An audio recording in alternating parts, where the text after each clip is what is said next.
The Samsung Galaxy S20 Fan Edition is the entry-level version of Samsung's flagship line. Think of it like the Samsung Galaxy S10 FE from last year. Indeed, along with some physical alterations to this phone, the glass-tick back, the lower resolution screen, so too did Samsung downgrade the cameras, but honestly, not by a lot. I took a lot of sample photos with this phone, and I think I could arguably say that this is the best camera phone I have used this year. That being said, the iPhone 12 Pro is winging its way to me as we speak, so let's not get ahead of ourselves here, right? But the three cameras in the back impress, that is for sure. So let's get to them. First of all, these three cameras are very, very good. Yes, Samsung overly warms and sharpens pretty much everything, but the results are impressive and not just social media good, like big screen good too. But everything is not perfect, so we're gonna get right into it. Your typical flower shots are first, and I'll be including trees in this area because it's fall and trees are pretty now. The first thing you'll notice is that the shots in the main camera tend to be warmer than on the ultra-wide. Everything on the ultra-wide is just a bit, paler. But I'm not sure that's necessarily a bad thing because first, it's really hard to tell at a glance unless you're pixel peeping, but it is noticeable, so I need to mention it. There's also some loss of detail, but not really a whole lot. There's no predominant fisheye effect, it's just a couple of good quality sensors. The same goes for telephoto, particularly in shots of trees with leaves. The telephoto really catches the detail of the leaves against the sky, so it's all really well done. I'll be interested to see how this telephoto performs in situations where kids are performing, assuming that ever happens again, ever.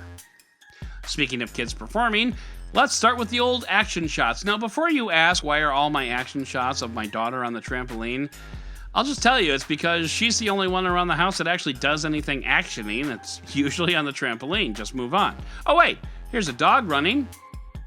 That's nice. So while it's true that my action shots were mostly captured in burst mode, which is not at all intuitive to use, by the way, I really had to pick and choose the best ones to show you. There were others where details got fuzzy or just plain lost, but backflips are fast, man. But the photos I examined show you that a good action shot is possible. This camera can pick out the details like hair or moving limbs, and you can get some really good results. I just wish Samsung could figure out a good way to do burst mode. When you hold the shutter button in camera mode, it starts capturing video, and I suppose that's valuable, but like the entire phone industry has been training people how to take burst shots for like 10 years now, and Samsung's all like, nah, just do it this way. So let's talk about the zoom. The zoom on this camera can go up to 30x, and I'm sure it will absolutely surprise no one when I say you probably shouldn't do that. A photo of my family taken from hundreds of feet away does allow me to recognize them, which in itself is very impressive. But the photo is not one for the wallet. The photos at 30x are chunky and blocky. What I will say is that I took some of the best 30x photos that I've ever taken, but folks, the best piece of garbage is still a piece of garbage. I would max out this camera at 10x, and that's only if you're desperate.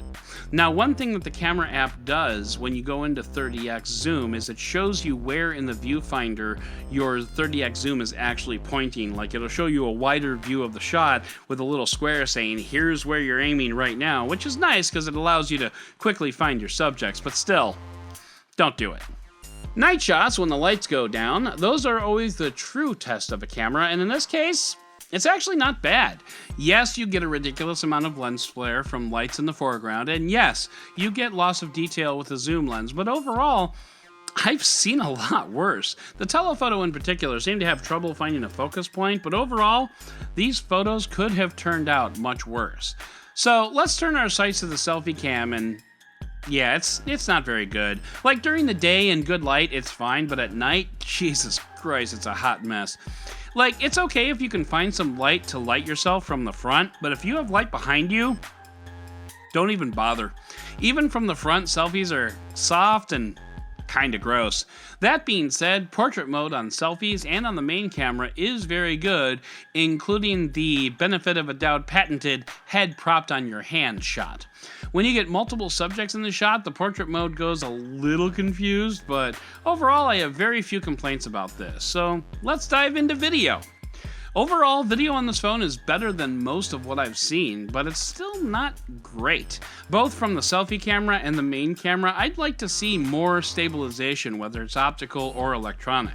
Plus, I noticed more than a few dropped frames during my review of the footage I took. At night, the video is really not that great at all. It's choppy and the telephoto lens has a lot of trouble focusing on really anything. But nighttime is the most challenging time for a camera to get things right, so I can't penalize the cameras too much in this category. One of my old standby favorites on the camera is Super Slowmo, and yes, these videos are still pretty awesome. The detail that is kept on the slow mode is amazing, and I just love these videos. And by the way, a new favorite of mine might just be time-lapse and hyperlapse. I could have some real fun with these, and I'm happy to report that this phone does a great job with those. So, where does that all leave us? Well, they're the best cameras that I've used this year so far with this set of testing protocols, which is an admittedly low bar and a lot of caveats. But honestly, I really enjoy the products of these cameras as much or more than the Pixel 4a, which is probably why this is going to be my new standby camera phone, and that is a big deal.